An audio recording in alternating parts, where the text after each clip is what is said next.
सर्वमंगल मांगल्ये शिवे सर्वार्थ साधिके शरणे त्र्यंबके गौरी नारायणे नमस्तुते, नारायणे नमस्तुते। जय माता दी।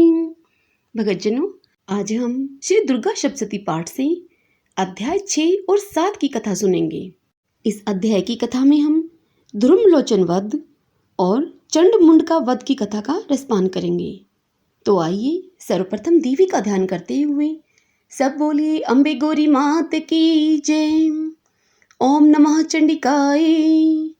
अब कथा सुनते हैं।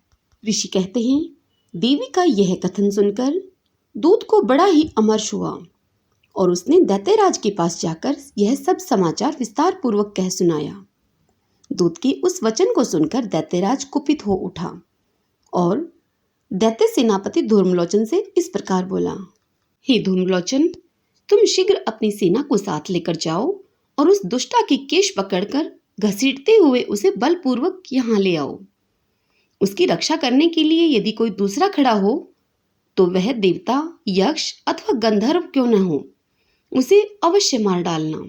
ऋषि कहते हैं, शुंभ के इस प्रकार आज्ञा देने पर वह धूम्रलोचन दैत्य 60,000 असुरों की सेना को साथ में लेकर वहां से तुरंत चल दिया।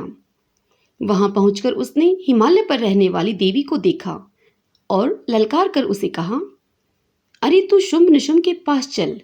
यदि इस समय प्रसन्नता पूर्वक मेरे स्वामी के समीप नहीं चलेगी तो मैं बलपूर्वक झोंटा पकड़कर घसीटते हुए तुझे ले चलूंगा। देवी बोली, तुम्हें दैत्यों के राजा ने भेजा है। तुम स्वयं भी बलवान हो और तुम्हारे साथ विशाल सेना भी है। ऐसी दशा में यदि मुझे बलपूर्वक ले चलोगे तो मैं तुम्हारा क्या कर सकती हूँ। ऋषि कहते हैं, देवी के यूं कहने पर असुर धूम्रलोचन उनकी ओर दौड़ा। तब अंबिका ने हूं शब्द के उच्चारण से उसे भस्म कर दिया। फिर तो क्रोध में भरी हुई दैत्यों की विशाल सेना और अंबिका ने एक दूसरे पर तीखे सहायकों, शक्तियों तथा फरसों की वर्षा आरंभ की। इतने में ही देवी का वाहन सिंह क्रोध में भरकर भयंकर गर्जना करके गर्दन के बालों को हिलाता हुआ असुरों की सेना में कूद पड़ा। उसने कुछ दैत्यों को पंजों की मार से, कितनों को अपने जबड़ों से और कितने ही दैत्यों और महादैत्यों को पटक कर होठ की दाढ़ों से घायल करके मार डाला। उस सिंह ने अपने नखों से कितनों के पेट फाड़ डाले और थप्पड़ मारकर कितनों के सिर धड़ से अलग कर दिए। कितनों की भुजाएं और मस्तक काट डाले और अपनी गर्दन के बाल हिलाते हुए उसने दूसरे दैत्यों के पेट फाड़कर उनका रक्त चूस लिया। अत्यंत क्रोध में भरे हुए देवी के वाहन उस महाबली सिंह ने क्षण भर में ही असुरों की सारी सेना का संहार कर डाला। शुंभ ने जब सुना कि देवी ने धूम्रलोचन असुर को मार डाला तथा उसके सिंह ने सारी सेना का सफाया कर डाला, तब उस दैत्यराज को बड़ा ही क्रोध हुआ। उसका होठ कांपने लगा। उसने चंड और मुंड नामक 2 महादैत्यों को आज्ञा दी और बोला, हे चंड और हे मुंड, तुम लोग बहुत बड़ी सेना लेकर वहां जाओ और उस देवी के झोंटे पकड़कर अथवा उसे बांधकर शीघ्र यहाँ ले आओ। यदि इस प्रकार उसको लाने में संदेह हो तो युद्ध में सब प्रकार के अस्त्र शस्त्रों तथा समस्त आसुरी सेना का प्रयोग करके उसकी हत्या कर डालना। प्रकार श्री मार्कंडेय पुराण में सावर्णिक मनवंतर की कथा के अंतर्गत देवी महात्म्य में धूम्रलोचन वध नामक 6वां अध्याय पूरा हुआ। आइए भगतजनों, अब श्री दुर्गा सप्तशती से 7वें अध्याय की कथा का रसपान करते हैं। ऋषि कहते हैं, तदंतर शुंभ की आज्ञा पाकर वे चंडमुंड आदि दैत्य चतुरंगनी सेना के साथ अस्त्र शस्त्रों से सुसज्जित होकर चल दिए। फिर गिरिराज हिमालय के स्वर्णमय ऊंचे शिखर पर पहुंचकर उन्होंने सिंह पर बैठी उस देवी को देखा। वह देवी मंद मंद मुस्कुरा रही थी। उन्हें देखकर दैत्य लोग तत्परता से पकड़ने का उद्योग करने लगे। किसी ने धनुष तान लिया, किसी ने तलवार संभाली और कुछ लोग देवी के पास आकर खड़े हो गए। तब अंबिका ने उन शत्रुओं के प्रति बड़ा क्रोध किया। उस समय क्रोध के कारण उनका मुख काला पड़ गया, ललाट में भौहें टेढ़ी हो गई और वहां से तुरंत विकराल मुखी काली प्रकट हुई, जो तलवार और पाश लिए हुए थी। वे विचित्र खड़ंग वांग धारण किए और चित्त के चर्म की साड़ी पहने नरमुंडों की माला से विभूषित थी।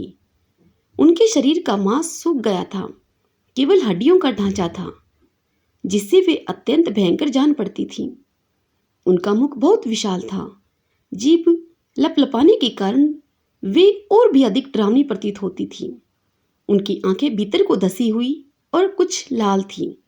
वे अपनी भयंकर गर्जना से संपूर्ण दिशाओं को गुंजा रही थीं। बड़े बड़े दैत्यों का वध करती हुई वे कालिका देवी बड़े वेग से दैत्यों की उस सेना पर टूट पड़ी और उन सबको भक्षण करने लगी।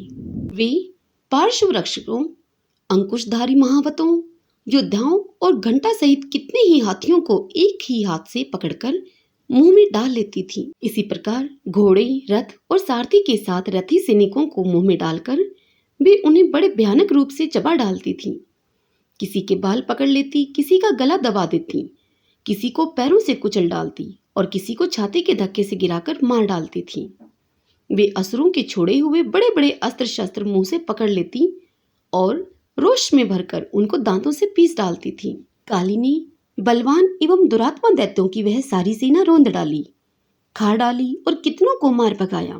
कोई तलवार के घाट उतारे गए, कोई खट्टवांग से पीटे गए और कितने ही असुर दांतों के अग्रभाग से कुचले जाकर मृत्यु को प्राप्त हुए। इस प्रकार देवी ने असुरों की उस सारी सेना को क्षण भर में मार गिराया। यह देख चंड उन अत्यंत भयानक काली देवी की ओर दौड़ा तथा महादैत्य मुंड ने भी अत्यंत भयंकर बाणों की वर्षा से तथा हजारों बार चलाए हुए चक्रों से उस भयानक नेत्रों वाली देवी को आच्छादित कर दिया। वे अनेकों चक्र देवी के मुख में समाते हुए ऐसे जान पड़े मानो सूर्य के बहुतेरे मंडल बादलों के उदर में प्रवेश कर रहे हों। तब भयंकर गर्जना करने वाली काली ने अत्यंत रोष में भरकर विकट अट्टहास किया। उस समय उनके विकराल वदन के भीतर कठिनता से देखे जा सकने वाले दांतों की प्रभा से वे अत्यंत उज्जवल दिखाई देती थी। देवी ने बहुत बड़ी तलवार हाथ में लेकर हैं का उच्चारण करके चंड पर धावा किया और उसके केश पकड़कर उसी तलवार से उसका मस्तक काट डाला।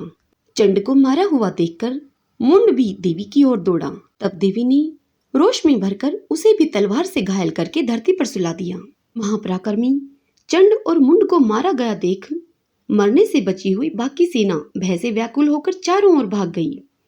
तदंतर काली ने चंड और मुंड का मस्तक हाथ में लेकर चंडिका के पास जाकर प्रचंड अट्टहास करते हुए कहा, हे देवी, मैंने चंड और मुंड नामक इन दो महापशुओं को तुम्हें भेंट किया है। अब युद्ध यज्ञ में तुम शुंभ और निशुंभ का स्वयं ही वध करना। ऋषि कहते हैं, वहां लाए हुए उन चंड मुंड नामक महादैत्यों को देखकर कल्याणमयी चंडी ने काली से मधुर वाणी में इस प्रकार कहा, हे देवी, तुम चंड और मुंड को लेकर मेरे पास आई हो, इसलिए संसार में चामुंडा के नाम से तुम्हारी ख्याति होगी। इस प्रकार श्री मार्कंडे पुराण में सावर्णिक मनवंतर की कथा के अंतर्गत देवी महात्म्य में चंड मुंड वध नामक 7वां अध्याय पूरा हुआ। सब बोलिए अम्बे गौरी मात की जय। ओम नमः चंडिकाय। भगतजनों, यदि आपको यह कथा मेरे द्वारा सुनाई हुई पसंद आई हो तो इस वीडियो को लाइक करें और हो सके तो खूब शेयर करें और कमेंट बॉक्स में जय माता दी अवश्य लिखें। भगतजनों, आपको बता दूं कि इस चैनल श्री कृष्ण दीवानी पर श्री शिव पुराण महात्म्य की कथाएं भी सुनाई जा रही हैं। प्रतिदिन सुबह 7 बजे वह कथाएं डाल दी जाती हैं चैनल पर तथा दुर्गा सप्तशती पाठ के अन्य अध्यायों की आपको कथाएं यहाँ सुनने को मिलेंगी। आप डिस्क्रिप्शन बॉक्स में भी उनका लिंक पा सकते हैं, मैंने वह लिंक डाल दिया है। जय माता दी।